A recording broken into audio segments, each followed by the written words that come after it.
Welcome back sa ating talakayan, sa ating netkapihan, talakayan at chikahan na napapanood po dito sa PSTV5 Online.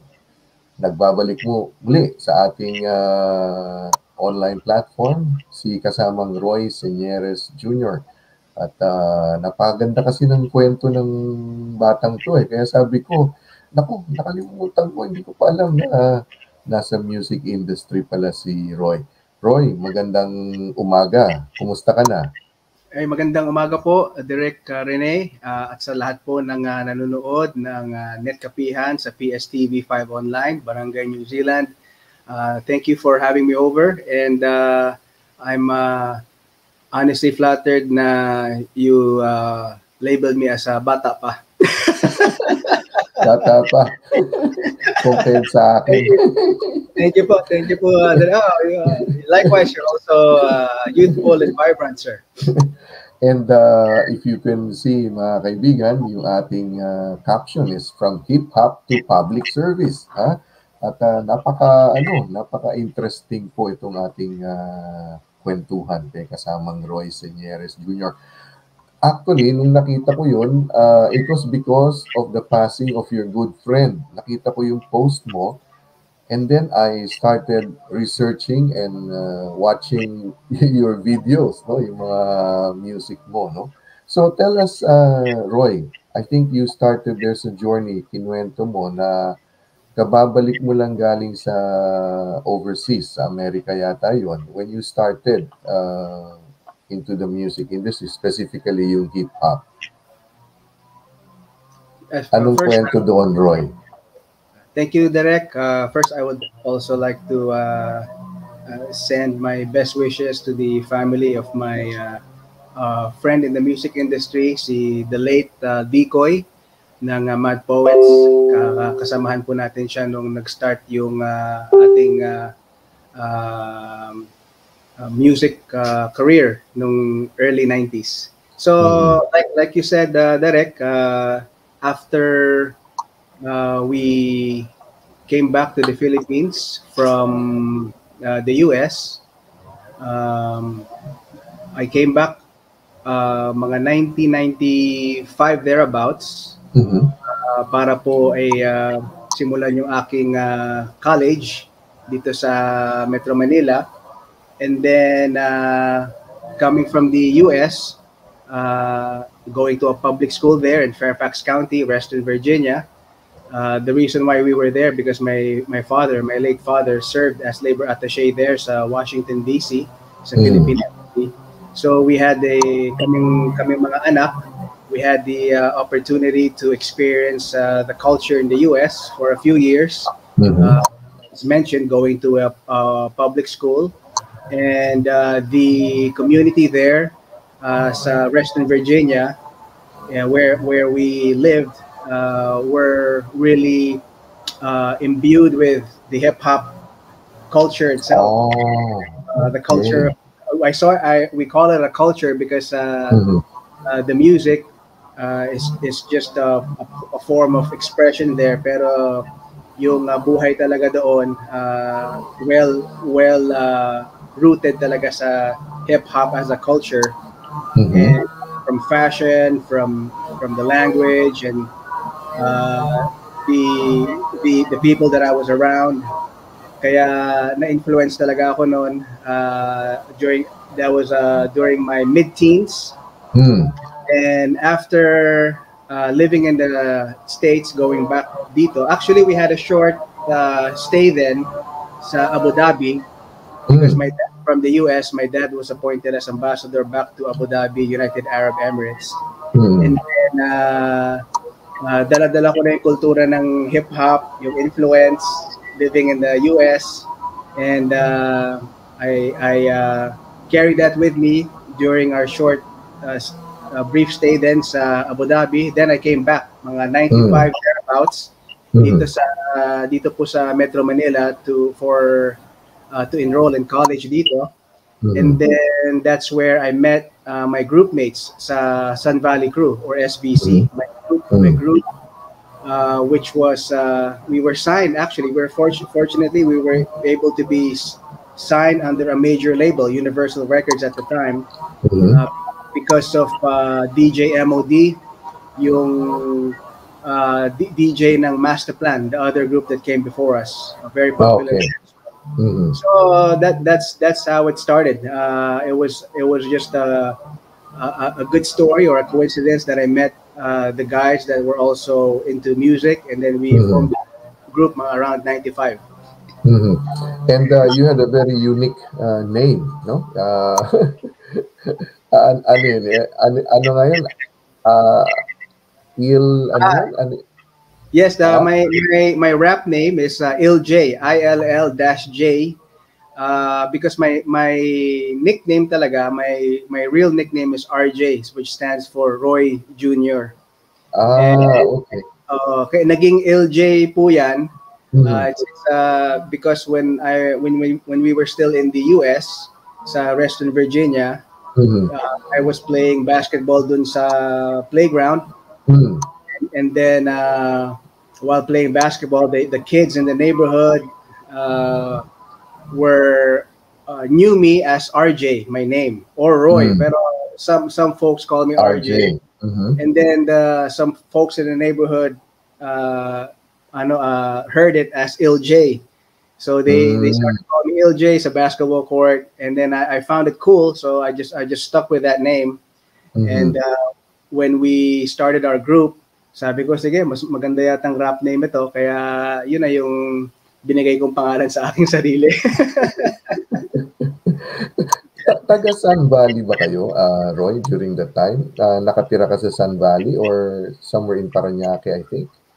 Yes, Sun Valley is in Parañaque. I live, I'm from Las Piñas, and I still live here sa Las Piñas, Metro Manila. Pero po ang aking mga groupmates, at saka yung aming producer at the time, si DJ MOD of Masterplan, si Ryan Armamento, aka Just Rai, si Joseph Papa, aka Papa J, they're from Sun Valley. Myself, sa Las Piñas po, and then si my other groupmate, si Ryan Ventura, aka Slim, sa taga BF Parañaque. So close-knit, dikit-dikit lang naman yung mga syudad na ito, kaya we also say we're from the south side, kasi kasi you always represent where you're from, and that's correct. Like that. and around that time I was working for aside from teaching, I was working in the music industry. I was with Sony Music. I was head of advertising and promotions. But our team, iba kasi yung humahawak nun sa sa hip-hop music. So hindi ako masyadong immersed sa hip-hop, no? But we had a hip-hop artist, si Chill, no? Si Chill. Yes, we know her. Yeah, I think she was part of that group kasi minsan nagre-recording sila, may mga kasama siya, yung mga homies niya, pero mga mga rap artist din. Tapos naalala ko yung isang kanta niya, yung "Hey Chill, there's a party over here. Hey Chill, there's a party." Parang ganun eh. But I wasn't really involved with yung sa hip-hop division namin. Because if I was, then I would have met you dun sa Pero maliit lang naman kasi yung grupo ng mga hip-hop artists, di ba? Yes. So magkakilala kayo. And then, although yung magkakasama, and I think you collaborate in the recording, di ba? Yung minsan, sasama kayo sa Masterplan, sasama kayo kay ganyan. And it's a tightly knit community, which is, I believe even up to now, is kayo talagang maano pa rin kayo, magkakasama pa rin kayo. Yes, definitely. You're correct, Direk. Tama po kayo. Especially nung circumstances and the situation during the mid-90s, kaunti pa lang po yung bilang pa lang po yung mga rap artists na binigyan ng pagkakataon to be signed under a major label. And Chill actually was signed sa Sony, and as a matter of fact, we were fortunate enough to have a collaboration song with her sa album niya. Kaya that was a fun experience. And because of the tama po kayo, because of the being close knit and iilan lang talaga yung artists at the time, kaya you really treasure the company and the friendship and the commonality of being artists, hip hop artists at the time, during a time where predominantly yung genre is other genres are dominating as well. Yes. Kaya it was a fun. Kaya that the circumstances also bonded us together, and we continue to be friends and in touch up to today. And also, I think during that time, that was when hip hop flourished on radio already, no? Kasi dati yung mga taga-radyo ayaw namang magpatugtog ng OPM na hip hop dahil sasabihin nila kukunti lang kasi sir eh. Pero nung dumami na yung nagpo-produce ng mga album, dati si Andrew Ilang, yung tsaka yung iba. Tapos nandiyan yung si Masterplan, yung grupo nyo, at si Chill, at marami pang iba. Yun, naging parang nakapasok na sa mainstream. Nakapunta ka ba sa opisina ng Sony dun sa Mandaluyong? Kasi minsan si Chill o si Andrew pupunta doon, may mga kasama sila eh. Kasi ang aming A&R, si Tato Malay. Si Tato talaga ang kilalang-kilala niya itong mga artist na to. Yes. Were you able to visit us? Nakapag-visita ka ba? I think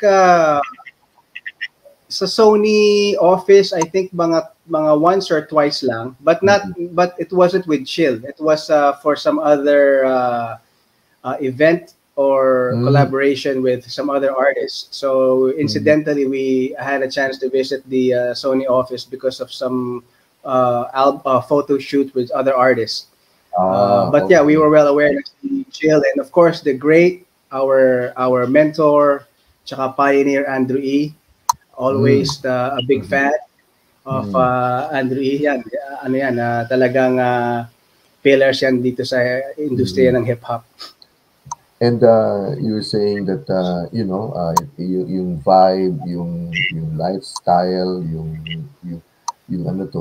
music, no? So let's go to the music. Nakapag-compose ka naman ng you were able to also do your own songwriting, right? Oh yes, I think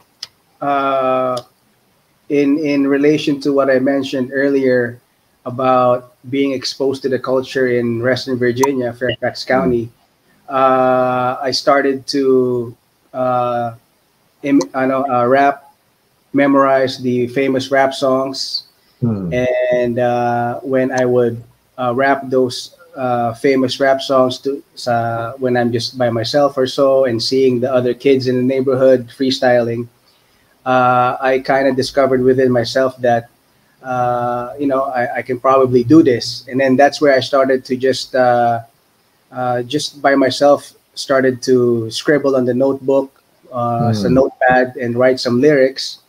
And then when I came back here here in the Philippines, and I met the other guys sa aking grupo, and then when they started to show me that they can rap or so, sabi ko sa sarili ko, meron din ako mga baon ng mga verses na sinulat ko na at the time very sharp pa yung memory ko na memoryado ko in short. So I was purporting myself to freestyle, but they were written verses, and then that caused us to really rapidly connect with each other and just have this strong bond because of music. So it helped. I started to write just verses here and there, which actually contributed to us making the demo on cassette tapes when we started. Cassette pa noon, di ba? Wala pa CD. Yeah, wala pa. Yung grupo ba ni na Boom, yung Kulay, they were considered as hip hop din, or ano ba yung sina Boom? Yes, Boom. Filipino-Canadian, di ba yung grupo si Jimmy, si Boom, tsaka si Rada, yung tatlong. Yes.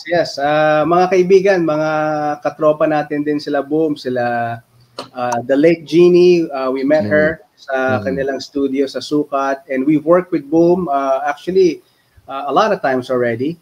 and with Rada. Rada actually was featured in our latest SBC album in 2005. By her, yeah, nag-guest siya doon. Tapos we have a few tracks with Boom. So, yeah, kasi at the time when Kulay came out, yeah, kasabayan din nila yung The Master Plans, The Legit Misfits, The Death Threats.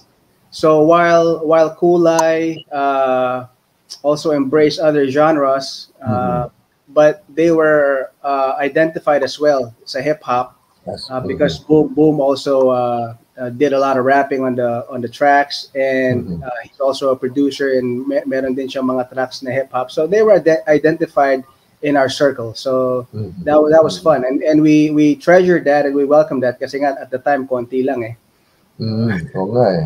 Parang sarap lang habang nagkukwento ka, parang nai-imagine ko yung samahan nyo eh. Parang kasi mga bata pa, and hip-hop is more of a, ano to eh, parang rebelde, di ba? Parang, ano to eh, yung ibang klase siya eh. Hindi siya yung genre na I'm not degrading yung ibang mga music, pero iba yung ano niya, yung iba yung atake niya. Kaya nga, it started as an indie, di ba? Yung mga indie produce lang, tapos nakilala ni ng Bellatan, the late Bellatan, tapos ibang mga recording companies, but it started as an indie, parang self-produced, do-it-yourself production. Yeah. That's Roy, yung direction ng music nyo, so ano na, di ba, nandiyan na may mga albums na kayo, but at a certain point, medyo, was it parang hindi tumuloy, parang something came up, siguro you got matured, or ano sa tingin mo, na or tama na, parang tapos na yung phase na to, so ano yung nangyari na parang hindi na kayo nagtuloy sa inyong career sa hip-hop music? That's actually a very good question, Derek. Tumagal din po kami we really clung on to music, and we still are up to today actually, Derek. Ang SVC po ay buo pa. Wow. We never really talked about breaking up or so. As a matter of fact, a couple of years ago, we released. Earlier, a few months ago, we released a single. Oh, talaga, that's good. Good so to know. Spotify and other music mediums now that you can check. It's called This Time, produced by Just Rai. So actually, going back after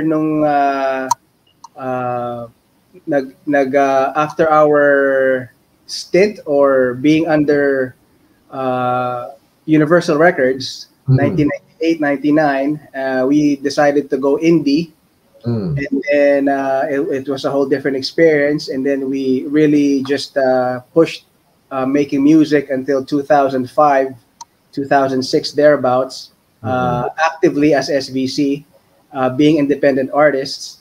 And then for me, speaking for myself, that was the time when I also started to go to law school as per request of my dad to take up law, and of course that required a lot of focus. But at the same time, I was caught in a bind because I felt individually that I wanted to do a lot more some music, and especially at the time, early 2K era, my youngest brother Chris, his music name is Chriso. He's a producer and a hip hop producer at that, and a very, very talented guy. I suggest you can also guest him in your show. Yeah, of course. My youngest brother Chris, at the time, nasubaybayan ko na ano po siya, talagang ang galing niya mag-produce ng mga hip-hop beats from I think he was using Acid, the software. He started making beats in this as a PlayStation, this game called Music Generator. It's a video game where you can make beats, and then he mastered that. Then he went to the computer.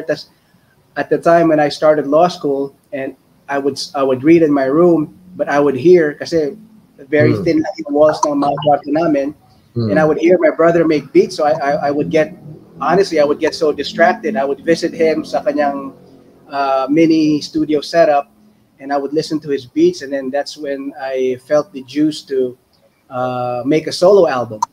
So imagine I was in my first year or second year of law school, and which requires a lot of focus. But I was divided between still having that juice and itch to continue music, and since I started to just write off my brother's beats, I started to there were episodes when I'm alone in my room na talagang I was able to write 16 bars now, verses plus chorus, and siguro in one night I was able to write 2 or 3 songs. Something to do with politics, something to do with just a lot of stuff that's surrounding us. And then I reached out to a few friends to try to make to put all these songs together, and I was able to make 2 independent solo albums, which came out in 2006 and then one in 2008. And I was still in the middle of law school while doing all of these things. That's why it came to a point where my dad had to sit me down and said, "Anak, you can't juggle all of these things." Kasi opposite siya, no? Opposite. And then 2008, 2009, fortunately, I was able to move forward to law school. I was already in my 3rd, 4th year. And then when it was time to really get down and be serious, and then I felt that I was able to put out my 2 independent solo albums. And this is the time when I was still in touch with my groups, SBC, and I also sought their go signal if I can just try to do this muna. Nothing deep naman that separated us or talked about breaking up. It was just more the circumstances to part ways and just do our thing, but it was still in the realm of music. But because of law school, I believe when it got down to trying to graduate nasa 4th year and reviewing for the bar exam and everything, sabi ko sa sarili ko na tama na, total na labas ko naman to, nakapag-launch ako ng album, I did a few shows, and I've experienced substantially and essentially how is it like making your solo album, performing by yourself, and so on. Kaya sabi ko, sige, let me just rest a little bit. That was in my head, but it wasn't a firm decision. It was just the circumstances that really kind of pushed me to the side of finishing up my law school and going back to the OFW family club after, because of the circumstances. So you let go of no, not really let go, yung parang okay, prioritize na ngayon yung public service, no? Is something had to give, although you fight it in your mind, but something had to give because it was too heavy of a load to do all of those things. So so after law school, saan ka nag-law? Saan ka nag-aral ng law, Roy? Sa ano po, nag-umpisa po ako sa San Beda College of Law dyan sa Menjola, because that was my dad's my dad graduated there, alma mater yan ng dad ko, so he wanted me to follow his footsteps. But during my 3rd year in San Beda, I decided to move to Arellano Law because it was near our office and it was more convenient in terms of the distance between my house tsaka sa Arellano. It's much nearer. Kasi I always get stuck sa traffic diyan sa Quirino, and it just stresses me out sa yung going back and forth. So yung again, the circumstances was fitting na sa Arellano, and then that's where I graduated 2007. And you took the bar right away, or anong I took the bar right away, but because of the lack of I fell short a few points. I almost made it. I believe that had I had my 101 focus, I could have answered more concisely. Okay. And but I fell short a few points, and then from that point, I of course, Monique and I were deeply, ano na, in our relationship, and Mm-hmm. then we settled down, got married in 2009, and so I just focused on the family and building my career paths under the umbrella of the OFW Family Club. So I think Mm-hmm. that was the time when talagang it settled na I have to shift my priorities na. Yes. Still doing public service without the legal things. But shout out to your brother. I saw your post that your brother has been promoted, or he is now a judge, or Yes, correct. hmm. Congratulations to my elder brother. He's a former two-term congressman under Buhay Party List.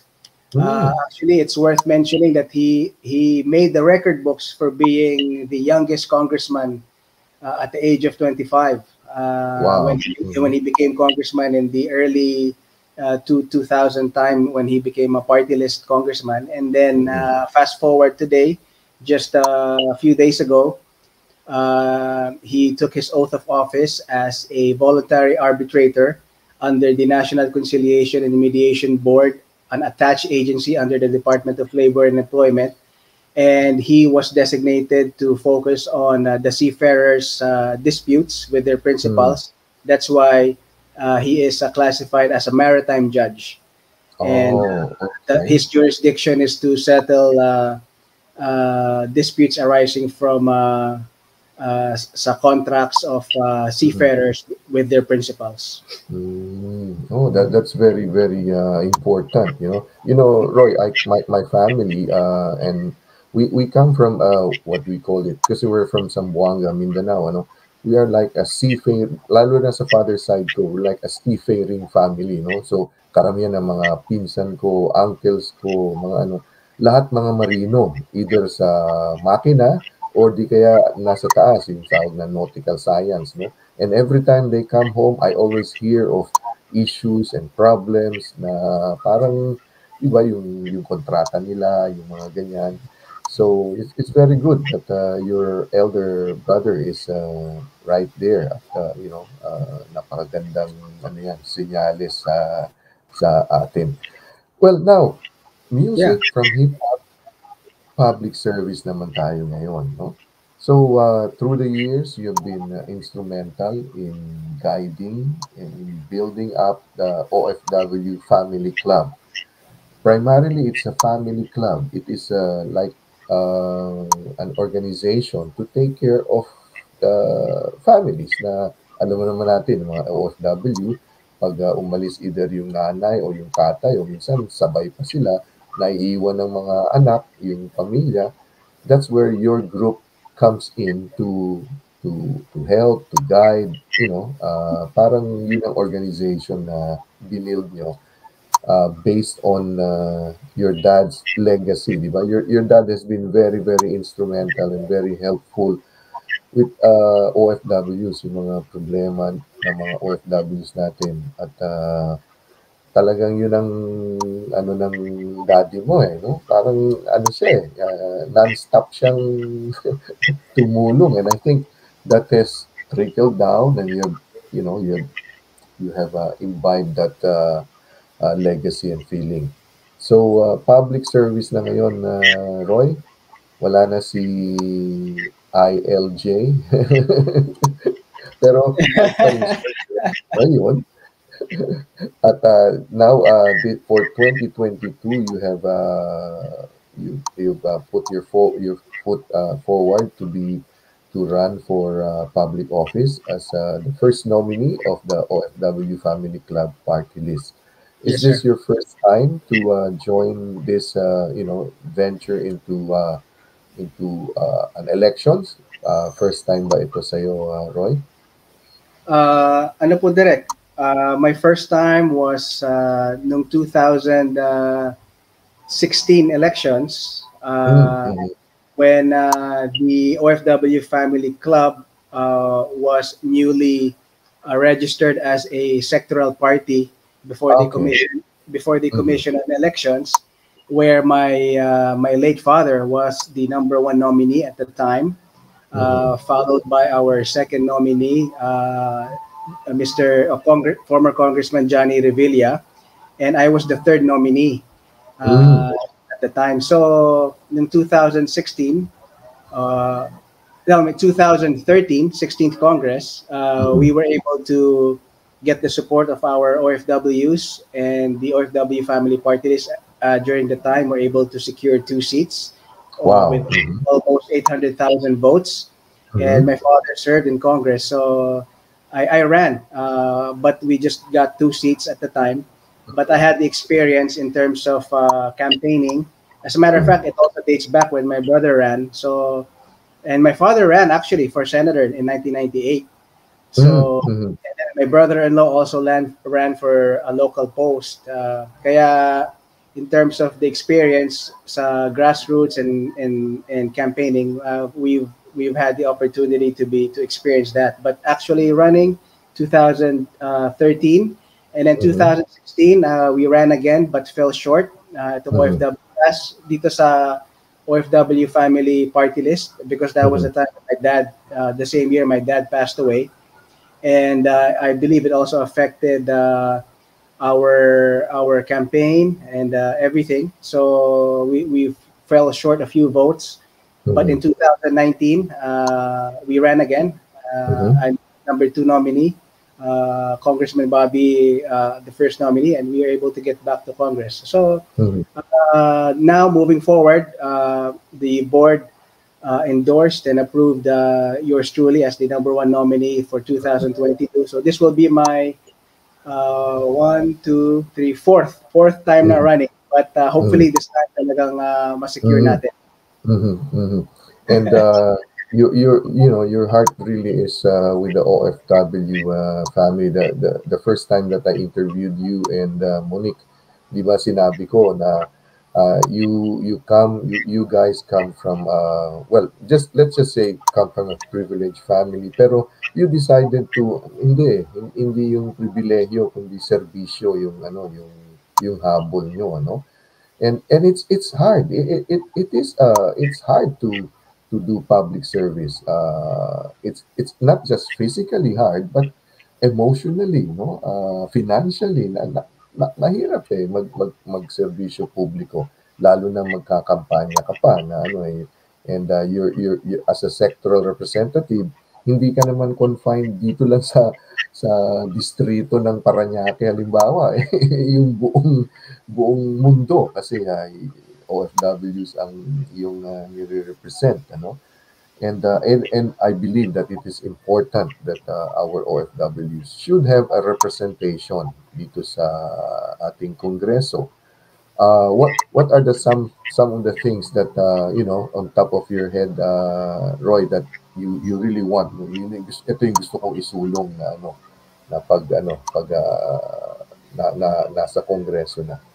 Well, as we speak today, Derek, right now there are still a large number of our women folk exposed to vulnerability Mm, and are victims of what we call illegal recruitment and human trafficking in far-flung areas.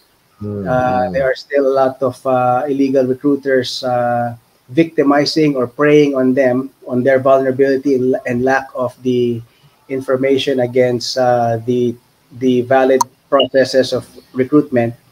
And okay. I wish to really see to it that we make more potent our the state, our government makes more potent our campaign against illegal recruitment and human trafficking by empowering our national government to Mhm, prosecute and assist the victims of illegal recruitment, especially in far-flung areas. We seek mm, to introduce legislation mm, to establish closer linkages between the national and local political subdivisions, create OFW family help desks so that mm, we can empower our local government officials uh, in relation in applying current procedural laws in prosecuting those wrongdoers or culprits, to really make them feel that the republic or the state is serious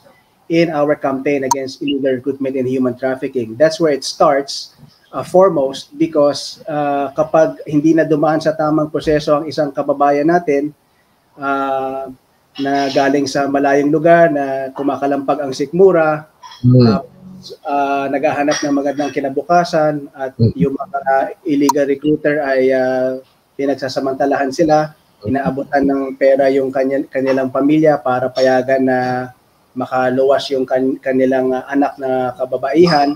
Tapos maganda yung hindi sa tamang proseso sila dumadaan. So pagdating po nila sa bansang kanilang pinatutunguhan, doon na po everything is on a spiral, downwards spiral in terms of their security of employment and so on. So they are prone to abuse, not just in the illegal recruitment aspects of pre-employment, but they also are subjected to continuous abuse during the employment stage. So in the employment stage, we seek to introduce legislation to enhance and expand our government's capacity to accord our distressed OFWs legal assistance from the onset. This will also include improving the capabilities of our national government to cater to extend better services sa mga shelters natin dun sa Philippine embassies and the consulates.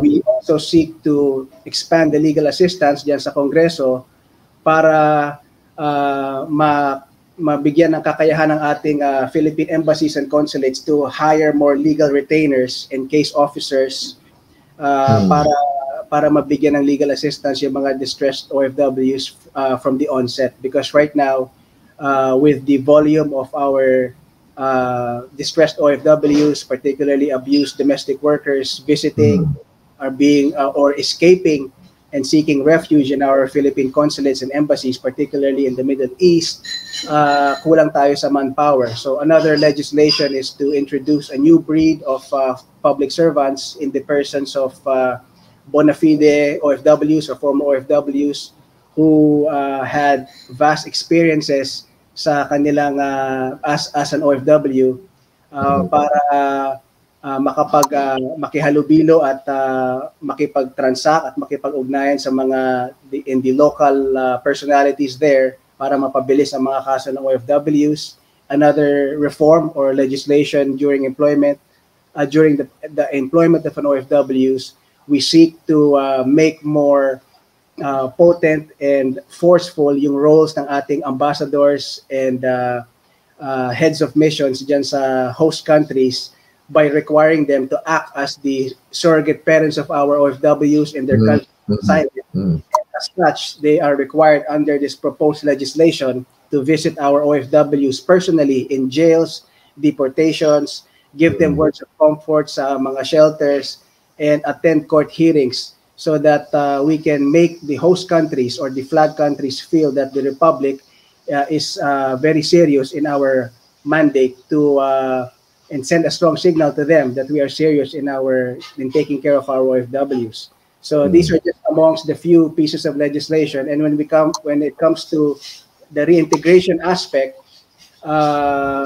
this falls now under the purview of welfare programs. We seek to introduce legislation to define further the role of our Overseas Workers Welfare Administration to the effect that the funds derived therefrom, coming from the contributions of OFWs, must be limited and strictly extended to them for welfare programs such as possibly easy loans or granting some sort of capital so that they can pursue their business opportunities here with a corresponding training in that regard. Give them some sort of make them feel that their sacrifices over the years are worthwhile by according them some sort of a pension program in harmony in harmony with existing laws such as the SSS law, covering them already. So these are just amongst the things that we need to put in place amongst others. Very good. Because as you mentioned nga, no, pag nasa overseas na, kapit sa patalim minsan ang ginagawa ng mga kasama natin because wala na, nandun na sila. So they will just, so but if there's a strong legislation and nandyan si Kuya, no, si Kuya Amba, no, parang gano'n, si Ate Amba, parang gano'n. No, yan ang magandang ano. Correct. Roy, we started our kwentuhan with music, no? At medyo patapos tayo ngayon. You are very fortunate dahil nakakapagsulat ka, no? Di ba pag may kampanya, kailangan may jingle ka, parang gano'n. So, ano yun, ikaw na lang gagawa and will you be performing when you are, talking to people? Gagawin mo ba yun, Roy? Well, I'm lucky to have Monique around. Monique Okay. is a brilliant singer. She raps. So kapag medyo That's Monique also. yes. Wow. So kung napagod na tayo sa ating campaign speeches or so, I think I'll humbly request Monique to do the singing and rapping.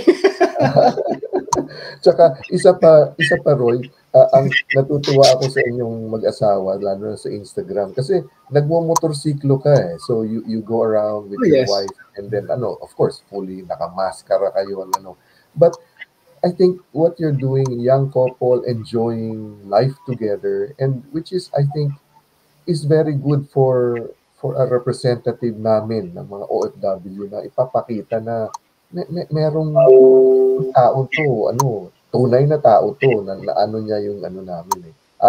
I love to see you when you nagkakape kayo or nagmo-motorsiklo ka, yung mga ganun, Yes, motorcycling, engaging in this new adventure was a decision, a formidable and collective decision namin ni Monique. This is our couple escape, couple adventures. Kasi a lot had to do with the effects of the pandemic, the cabin fever, the mental weight. So this is a form of escape. Kaming dalawa, the little things, just taking in the breeze on the open road and looking for hole in the wall places to eat or so. Something talaga na talagang really helps. It contributes sa solidarity ng aming marriage, and more importantly, it's something that just being in the company of my wife, my best friend. She's like probably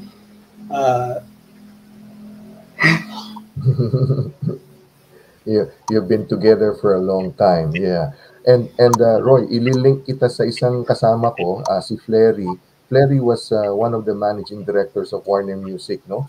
yes. After she retired, nagtayo sila ng yung motorcycle shop, yung mga galing England eh. English yung mga motorsiklo nila. Ililink kita para makapagkwentuhan kayo ni Flery because sure. music and all of that. My wife and I always check out moto vlogs just to see where places to go, and it's really it's also contributes a lot to to our mental strength. Parang Yes. therapy siya. So That's correct. Very good. It's fun. Just just ride safe. Yun nga sabi. Yeah. Ride safe. You ride like an old man talaga. Yung like just ano lang. I remember my dad told me even in driving. Sabi niya, anak, when you step on the gas, treat it as if you're stepping on eggshells. Very gentle. Very gentle. Okay. So, ganun din when you twist the throttle. It's like very, very, very gentle lang. At yung mama ko palagi kasi yung sumunod sa akin, yung kapatid ko, he is nearly retiring na siya as sa marine kasi yung kapitan sa barko. So pag umuwi, may motor yun eh. So mahilig yun. Mama ko palagi, ingat sa pagmamaneho. Roy, maraming salamat and I hope this is not the first and the last time that I'll talk to you again, and then probably we could have a what's this like a webinar or parang online. You can talk to some community leaders about, you know, the things that yung mga binabalak natin noon na we can do that Yes. in the coming future. So maraming salamat, Roy. And any final messages sa ating mga OFWs na Well, nanonood, nakikinig sa atin? Dahil nasa Spotify na rin itong ating netkapihan. Ilalagay ko na siya sa oh Spotify. wow, congratulations. Well, I just want to express my heartfelt gratitude. Thank you for having me on your show again. It's always a pleasure talking to you, engaging in these talks, and more power to Netkapihan and sa lahat ng mga kababayan natin na sumusubaybay worldwide and in New Zealand. Thank you so much. And my message to our kababayans ay thank you. Gusto ko lang talaga continuously to express our appreciation sa binibigay niyong inspirasyon. Pinapakita niyong inspirasyon through the sacrifices sa inyong pagiging malayo sa pamilya.